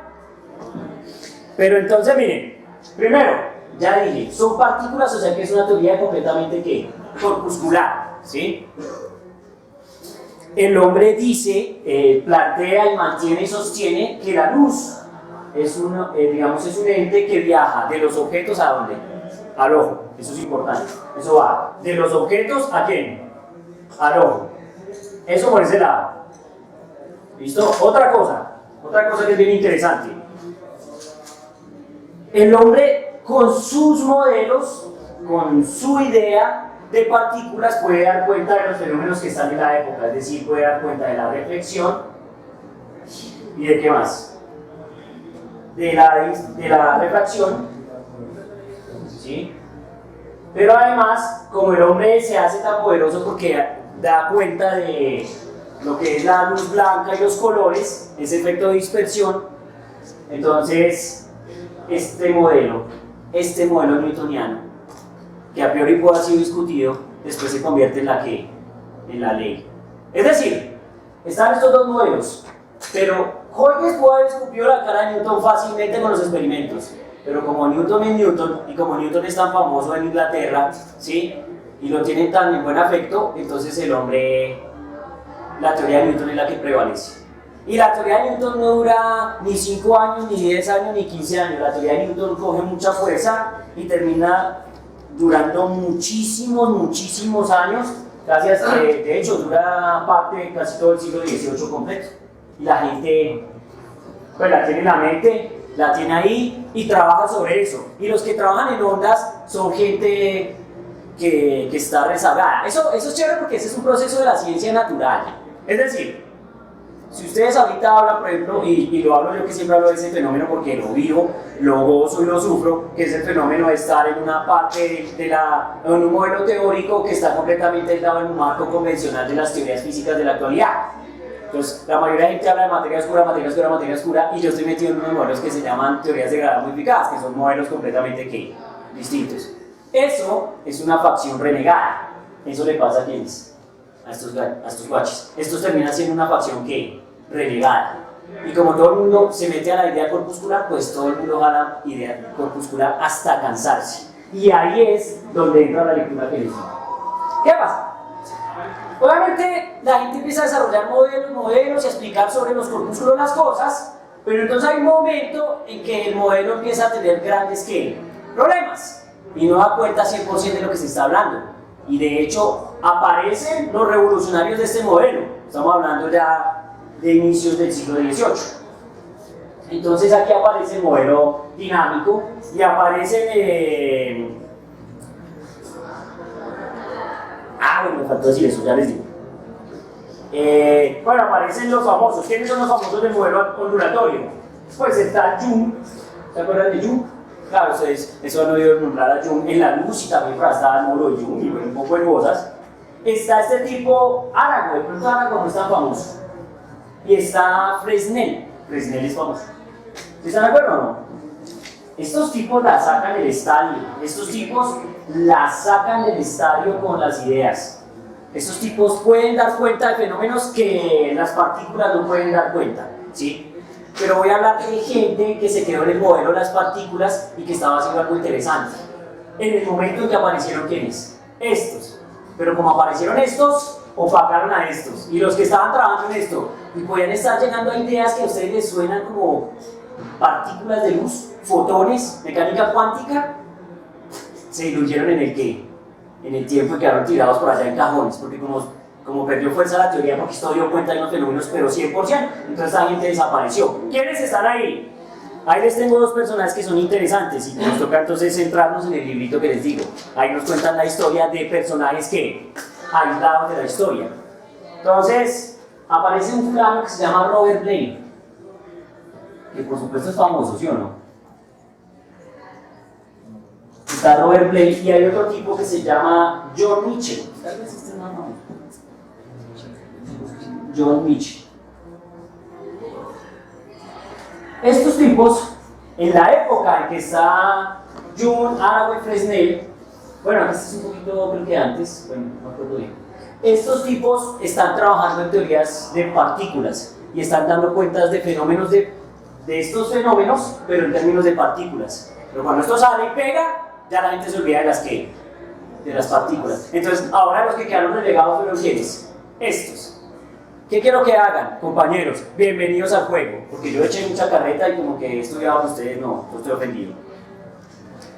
Hay un libro que leí hace pues, un par de años, muy bonito, que estaba en la feria del libro seguramente y no lo perdimos porque la mencioné tarde. El libro se llama Antes de la relatividad. Porque es que estos tipos están cayendo en ideas que les digo que van para dónde, para este lado. ¿Sí estamos? Pero con corpúsculos, no con ondas. El libro se llama Antes de la relatividad, luz y gravitación.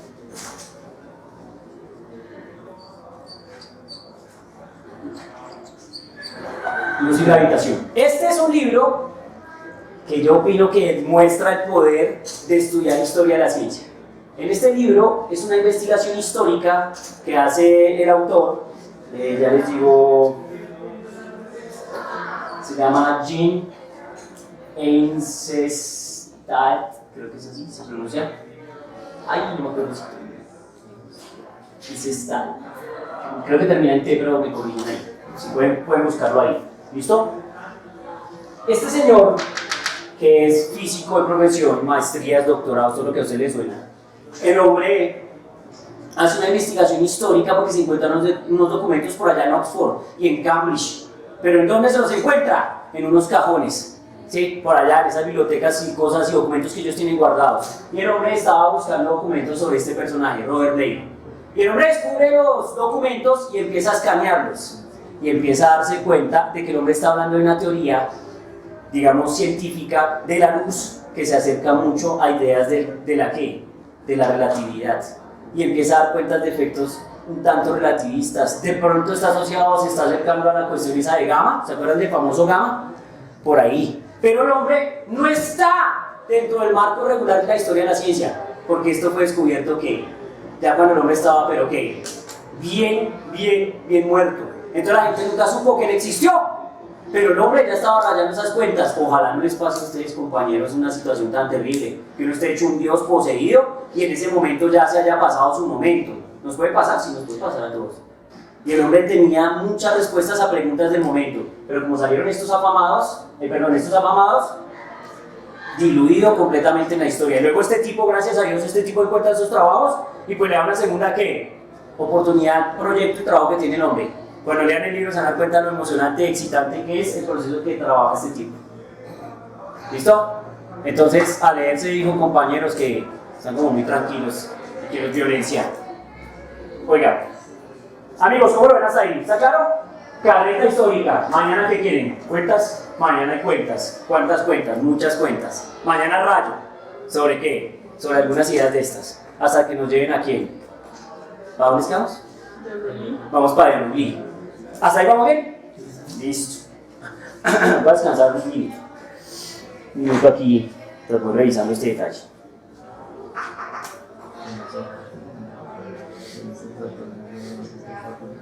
Oiga, me faltó decir algo de Newton antes de irme, que es muy interesante. el hombre hace unos cálculos para determinar cómo es lo de la refracción, ¿sí? Resulta que en la teoría ondulatoria ustedes saben que cuando la luz viene de un medio y pasa a otro, digamos ya desde las teorías que nosotros conocemos, el efecto está sobre la luz, es sobre la velocidad. Entonces cuando el índice de refracción es pequeño, la velocidad es más elevada, y cuando cambia de medio y digamos cambia la trayectoria y pasa a un material con índice de refracción mayor, entonces la velocidad ¿qué hace? ¿Aumenta o disminuye? Disminuye, ¿estamos de acuerdo? Hay un problema con las partículas. En el modelo de partículas, cuando se produce la difracción, las partículas vienen con una velocidad, pero cuando pasan al otro medio, no disminuyen la velocidad. Hay un problema, la aumentan. Y como ustedes saben, digamos ya lo experimentaron, no lo vieron, no les contaron, entonces resulta que la velocidad ya comprobada en un medio con bajo índice va más rápido que cuando pasa por un medio con mayor índice. Y Newton dice que no, que es al contrario, que cuando está por fuera va más lento que cuando va por dentro del medio, que tiene más índice. Y eso tiene un sentido físico grosero, porque es que el man dice lo siguiente, el man dice, no, lo que pasa es que las partículas de los diferentes colores tienen diferentes masas. Y entonces resulta que cuando se acercan al prisma o interactúan con el prisma hay unas fuerzas de atracción, ¿cierto? Pero entonces dependiendo de la masa, pues la aceleración de las partículas es una o es ¿qué? O es otra. Pero pues obviamente como experimentan una fuerza de atracción, pues deben aumentar su velocidad y no ¿qué? Disminuirla. ¿Se lo pillan? Entonces por eso ¡tum! Se aceleran. Eso está fuera del contexto. Pero así se explica el efecto de refracción. Sí, solo sí, usted supone que la luz está hecha de ¿qué? De partículas 100%. Ya nosotros sabemos que uno puede jugarlo con los dos. Cuando le sirve uno, juega con uno. Cuando le sirve el otro, juega con el otro. Y eso es una maravilla. Pero en el momento que están discutiendo, eso genera incongruencias. ¿Lo miran? Una incongruencia salvaje. Bueno, ok. No lo veo emocionado, yo estoy emocionado. Y cada vez se pone más emocionante. Voy a borrar donde borro, a ver qué borro. Listo, entonces ya les dejé tarea. Lean. Voy a hablar de los de las ondas, voy a hablar de estos tipos que están inspirados, que están volando. Estos manes, es chévere porque a estos manes, ¿saben qué pasa? Salen unos genios, que no son cualquier genio, y los retan. Les dicen, ¿saben qué? Les mandamos el reto. Estos son, ¿dónde están estos tipos? Que yo lo vi por aquí. Que le botan los retos a estos tipos.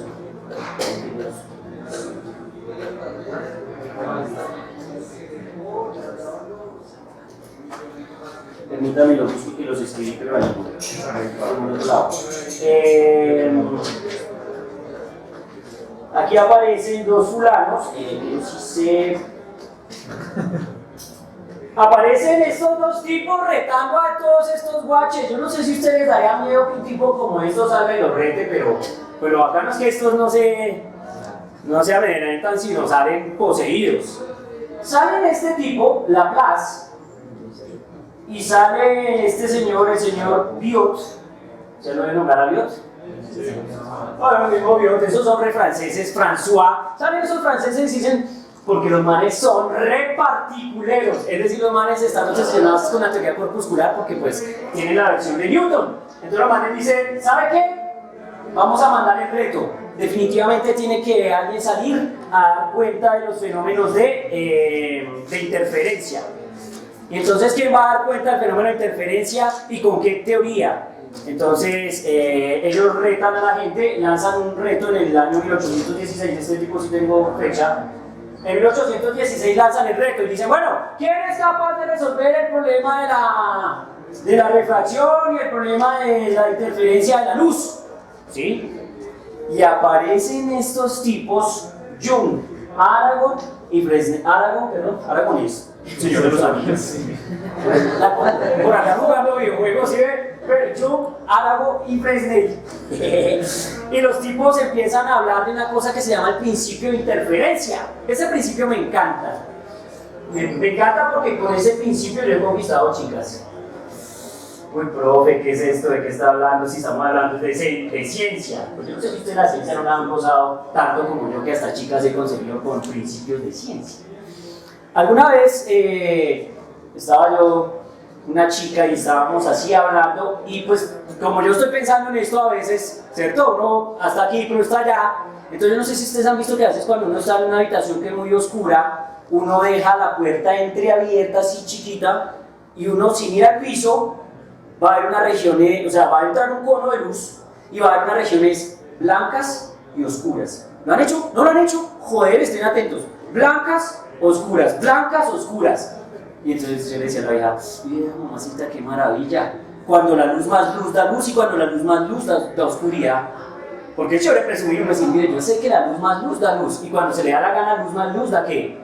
Oscuridad. ¿A ustedes les parece que es coherente pensar, o sea, sin ser tan científico, que alguien le diga a uno, vamos a sumar este rayo de luz con este otro rayo de luz y va a ser oscuridad? ¿En serio? Eso es como muy sin sentido, pero pasa, ¿me entienden? Bueno, aquí hay como un principio. Y yo, no, mira, entonces San Fresnel dijo y tal, es una maravilla. Entonces, estos tipos dan cuenta del principio de interferencia, ¿sí? Árago es el que lo define como yo les digo. Este tipo lo bota bien formal y dice, no, el frente de onda y el ángulo formado tal, pero este tipo tiene un documentico donde el man dice, simplemente es que luz más luz puede dar luz o luz más luz puede dar ¿qué? Oscuridad. Y como esto es un principio de onda, pues funciona muy bien porque básicamente es que puede ser que haya un rayo de luz que vaya de esta manera y puede ser que se encuentre con otro rayo de luz que va de manera que similar. Y entonces cuando yo los sumo a los dos, pues resulta que me sale una onda que tiene un comportamiento mucho más, bueno, estoy exagerando, ¿cierto?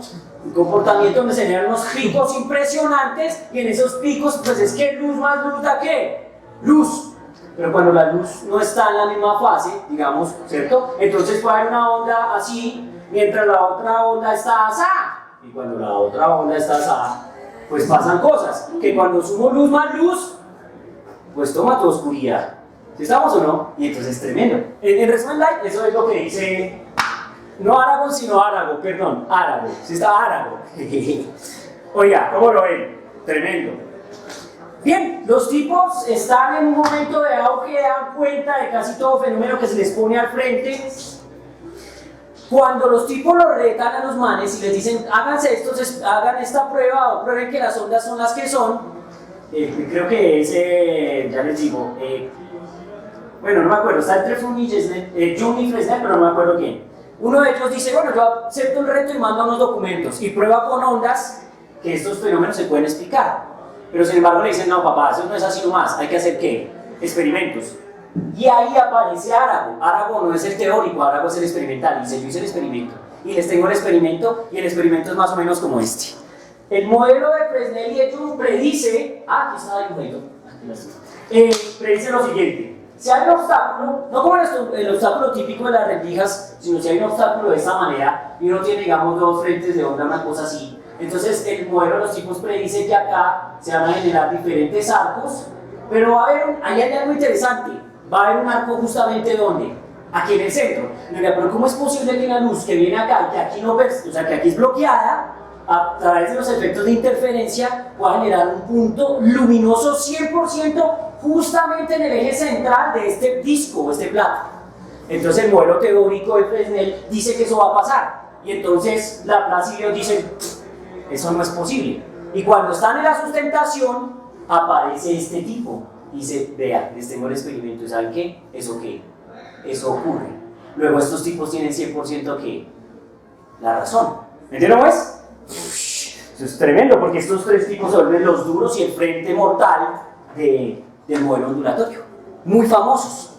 Tanto que llega un momento en donde los retan otra vez. Claro, la gente les está buscando el quiebre por donde sea, ¿cierto? Para que esa teoría no funcione. Y aparece el fenómeno que yo les decía a ustedes, que es el fenómeno de ¿qué? De polarización de la luz. ¿Se acuerdan de Robert Hooke, no? El fenómeno de polarización resulta que, bueno, ustedes de alguna vez lo han experimentado seguramente. De hecho, creo que ese fenómeno de polarización es el que utilizan las gafas 3D, ¿cierto? Esas gafas 3D que uno usa para ver Avengers Endgame, si lo recuerdan bien. Entonces resulta que aquí ya había escrito que era luz. No sé, luz.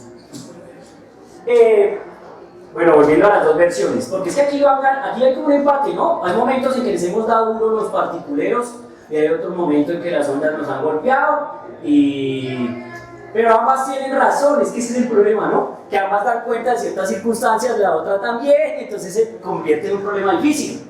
Bueno, en este caso les aparece el fenómeno de polarización, Un tipo bien malo. Lo descubrió, se llama Malus. Era por eso. Malus descubre el fenómeno de polarización. ¿Sí? Pero entonces estos tipos dicen, uy, pero bueno, ¿y eso cómo es posible? Eso no puede ser, eso está muy raro. Resulta que estos tipos, Fresnel, Yuri, todos tienen la luz como onda.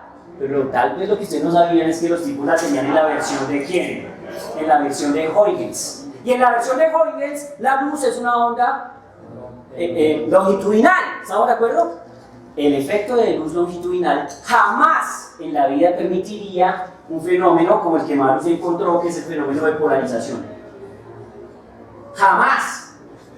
Y la única forma de que la luz genere el efecto de polarización es a través de ondas que transversales. Entonces, como ellos tienen este modelo, siempre que usaban un aparato estilo interferómetro de Michelson y Morley, siempre que hacían sus relaciones de interferencia, pues siempre se generaba el patrón de interferencia. Y los manes decían, pero joder, eso no tiene que pasar, deberíamos de alguna manera ser capaces de poner luz a encontrarse en la región de interferencia y que no se genere el patrón de interferencia. Pero como los tipos tienen la versión de longitudinal, pues están embalados. Hasta que parece ser que Fresnel, bueno, en este caso dice que los dos, Arago y Fresnel, los manes se dan cuenta de una cosa, dicen, uy, joder, no, aquí estamos equivocados, aquí toca corregir algo. Y ellos se dan cuenta de un comentario que tiene Robert Hooke en su versión de lo que es la luz. Y el comentario que encuentran es que, según Hooke, la luz no son ondas longitudinales, sino son ondas que... ¡Aló! Dale, compañeros, que me siento solo. ¿Ondas qué? Transversales. Y con ese efecto, cuando se lanzan esas dos ondas transversales, donde esto es como perpendicular al otro haz de luz, entonces adivinen qué pasa. Pues que no se interfieren de ninguna manera y eso da cuenta del fenómeno de polarización de la luz. Cuando los tipos logran eso, por allá en 1820, ya son la ley. Es decir, ya los manes resolvieron todos los problemas y efectos de la luz conocidos. Todos los fenómenos conocidos se pueden explicar a través de la teoría ondulatoria de la luz. ¿Qué partículas ni qué partículas? En ese momento, ¿qué pasa con la teoría de las partículas de luz? Eliminada. Eliminada de la historia 100%. Pero los manes se mandan dos retos groseros. Los manes dicen, como esto ya tienen confianza, Fresnel, Aragon, Jung, entonces los tipos dicen, oiga, ¿qué pasa? ¿Saben qué? Llegó el momento de medir bien la velocidad de la luz, ¿sí? Y entonces, pues se ponen el reto de medir la velocidad de la luz, pero entonces tienen un problema inquietante, y el problema inquietante es, nosotros hemos planteado un modelo ondulatorio, nuestro modelo ondulatorio funciona muy bien, todo es perfecto, predice el comportamiento de todos los fenómenos de la luz, pero no entendemos por qué razón la luz que está del Sol a la Tierra llega a nosotros, si ahí no hay un qué, no hay un medio, está el vacío. Y entonces los manes dicen, pues debería existir algo que nos dé cuenta de eso, y se meten en la vaca loca, que ustedes ya conocen que es la parte del curso inicial de física moderna que uno, entonces dicen, no, lo que pasa es que tiene que existir un material, lo vamos a llamar éter, y ese material nos va a dar cuenta de eso, y de ahí para adelante ustedes conocen la historia. Pero ¿qué quería contarles yo? La historia porque ¿cómo llegaron todos esos guaches a estar en el problema de Michelson y Morley y el éter? Pues que toda esta gente, incluyo voy empezando desde la antigüedad, desde la antigua Grecia, miren cómo ese problema ha cambiado de matiz, ha ido evolucionando y nos tiene justamente en este problema. Pues yo como siempre he presumido, no sé si sabían al 100% todas estas historias que giran en torno a este problema. Obviamente ya no hablarías mucho de Michelson y Morley, pero aquí, por la pregunta de la velocidad de la luz y por la pregunta del medio, aparece una nueva teoría física. ¿Cómo se llama? Uy, no estoy solo, que me siento solo. Otra vez, que por el problema de la velocidad de la luz y del éter surge una nueva teoría física que se llama duro, hermano. La relatividad de Einstein. Einstein trata de resolver este problema que se le da a estos guaches por este lado. ¿Sí? Hay problema. En paralelo, en la historia, miren que estamos en la misma época de Fraunhofer y las líneas del espectro y toda la vaina. están ocurriendo otros fenómenos en paralelo, que son los fenómenos que de alguna manera no puede dar cuenta la luz como onda. Y entre esos fenómenos está el fenómeno de ¿qué? Del efecto fotoeléctrico. ¿Se lo ven? Y ahí, entonces, Einstein, a mí Einstein no me cae muy bien, pero yo digo que Einstein se unió con Newton, ¿sí o no? En el modelo ¿qué? De partículas, porque resulta que Newton dice que la luz es una partícula. La gente dice que sí, pero como no, después fue eliminado porque nunca dio cuenta de prácticamente ningún fenómeno como partícula, entonces pues fue eliminado, pero luego aparece Einstein, y Einstein dice, oiga, como que la luz sí es una ¿qué? Sí es una partícula, y da cuenta de un fenómeno que es el fenómeno del efecto ¿qué? Fotoeléctrico, fundamentado en las ideas de un tipo que está hablando de termodinámica y que es la radiación de cuerpo negro. Eso se conecta con la espectrografía. No sé si se dan cuenta que hay unas conexiones muy mortales en todo lo que les he contado. ¿Y qué quiero terminar ya para cerrar este capítulo histórico que quería contarles antes de irme a rayar las cuentas de Luis de Broglie? Sí, antes de irme a rayar las cuentas de Luis de Broglie, lo que quiero que tengan presente es una cosa. Esto es previo a lo que hemos discutido en nuestro curso. Hemos hablado de Fraunhofer, de las líneas del espectro, vamos en el átomo de Bohr. En el átomo de Bohr hemos aceptado que hay algo que está cuantizado. En general, la energía o el momento angular o no sé qué cosa. ¿Sí? Está el modelo ondulatorio de la luz y funciona bien. Y aquí hay algo, bueno, me faltó algo muy importante. El golpe del espaldarazo final de la teoría ondulatoria, que son las ideas de quién. No puedo dejar eso afuera si no la embarré. Las ideas de James Clerk Maxwell son las ideas que dan fuerza a las ondas. Pero él descubre que las ondas no son de carácter mecánico, sino de carácter ¿qué? Electromagnético. Miren qué historia tan brava, porque casi todo esto se había modelado con ondas mecánicas. Hasta que sale este guachito y dice, no, si parecen ser ondas electromagnéticas. Acuérdense que el hombre tiene una fortuna y es que para ese momento la ecuación de onda diferencial ya es bien conocida, o sea, ahí sí ya la tienen de parche, todo el mundo ya la sabe porque ya saben deducir con las leyes de Newton la ecuación de onda de una cuerda, y ya cuando el tipo ve la ecuación, inmediatamente la identifica, ¿cierto? Recuerden, segundas derivadas de ¿qué? De posición, igual a no sé qué, velocidad no sé qué, con segundas derivadas temporales, ¿sí o no? Cuando el tipo ve esa ecuación dice, eso es una onda. Ahora la pregunta es, ¿qué velocidad tiene la onda? Y cosas del destino, él tiene una constante ahí. El famoso 1 sobre raíz de mu sub 0, epsilon sub 0. Eso es para tocarse la cabeza, porque lamentablemente no nos ha pasado a nosotros. Disculpen así, porque yo sí me emociono feo. Parce, eso es un descubrimiento demasiado grosso en el momento. Pero muy grosero, porque el man tiene la suerte de que esas dos constantes multiplicadas dan la velocidad de la luz. Oiga, ¿ustedes, alguien sabía eso en ese momento? No, solo salieron las cuentas y le dio la velocidad a la luz y dijo, ¡oh! Estas ondas electromagnéticas tienen la velocidad de la luz. Y por supuesto concluye lo que todos concluiríamos. ¿Qué? Que las ondas electromagnéticas tienen la velocidad de la luz. ¿No? El man dice que la luz es una onda electromagnética y queda así como... Ese es el descubrimiento, yo creo que de los más bravos del siglo XIX, que es un descubrimiento muy inmortal. ¿Entienden? Y entonces, eso le da el último espaldarazo a la teoría ondulatoria. ¿Quién va a creer que la luz es una partícula después de semejante idea tan brava, incluyendo a Fresnel, a Jung y a todos estos guaches? Entonces, no, Jung, Aragorn y Fresnel. Sí, de hecho ya se había medido, ¿no? Ya estaba con Fizeau, bueno, hay el experimento del piñón, o sea, ya se habían hecho intentos previos de la velocidad de la luz. Ya se han hecho intentos previos, pero no, pues no estaba al 100% precisa la medida, se fue precisando con el tiempo. Para que Maxwell dijera que tenía la Sí, claro, hay algo importante, el valor de la velocidad de la luz yo no creo que estuviera 100% en 300.000. Aló, voy a estar alrededor con un margen de ¿qué? De error. Sería interesante averiguar más o menos en cuánto lo tienen, pero yo no creo que esté en 300.000 exacto. Tiene que estar ¿a qué? Alrededor. ¿Sí estamos? Alrededor. De hecho, yo vi hoy que leí esas cosas, vi que habían unos cálculos, yo me acuerdo si eran de Aragorn, Fresnel, que hablaban de la velocidad de la luz en un medio material y cuando cambiaban de medio. Y en el experimento midieron y la velocidad de la luz les daba como 315.000. Pero pues eso no está mal. Es que no es que está dentro del margen de error, y además es un experimento, y hay aparatos, y hay error humano, o sea, buenas. ¿Entienden o no? Nadie puede esperar que la medida fuera 300, ¿qué? 1000 exactos. Está cerca. ¿Estamos de acuerdo? Entonces tocaría revisar eso. Muchachos, ¿cómo ven la historia? Es muy importante. Créanme que saber eso es muy importante, porque ya cuando yo diga que entonces ahora sí vamos a coger el número de onda acá, y que la frecuencia angular tal, y la ecuación diferencial no sé quién tal, entonces eso va a tomar mucha fuerza. Hay algo importante, que es lo que a mí más me gusta.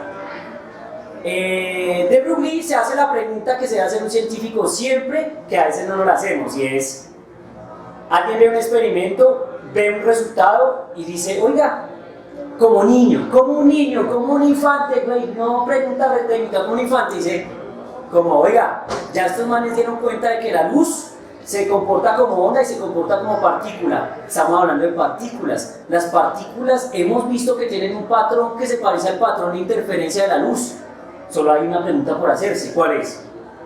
¿Será que las partículas tienen un comportamiento como onda y no lo hemos descubierto? Ya es la pregunta que él se hace, porque él en ese momento ya sabe que hay experimentos en donde se aprecian esos patrones de interferencia en las partículas. Ahí está el experimento de Davison-Germer, que esos experimentos dan cuenta de ese fenómeno. Entonces uno dice, bueno, ¿cómo será eso? Cuando el hombre se pregunta eso, se lanza a responder la pregunta, tesis doctoral. Hay algo interesante de Broglie. El hombre empezó estudiando historia, bueno, que no historia de la ciencia, sino historia, digamos, no sé cómo se llama, historia general. ¿Listo? ¿Preguntas? Llegué a De Broglie así, rápido, sencillo, light. ¿Cuántas cosas habrá por contar ahí? Impresionante, pero pues es un resumen light para poder conectar. Mañana, ¿qué vamos a hacer? Pues vamos a tratar de rayar algunas cuentas que nos den una luz sobre lo que hace este tipo, ¿vale? Amigos, sigan siendo felices, como lo soy yo con este asunto. Podéis ir en paz. Amén.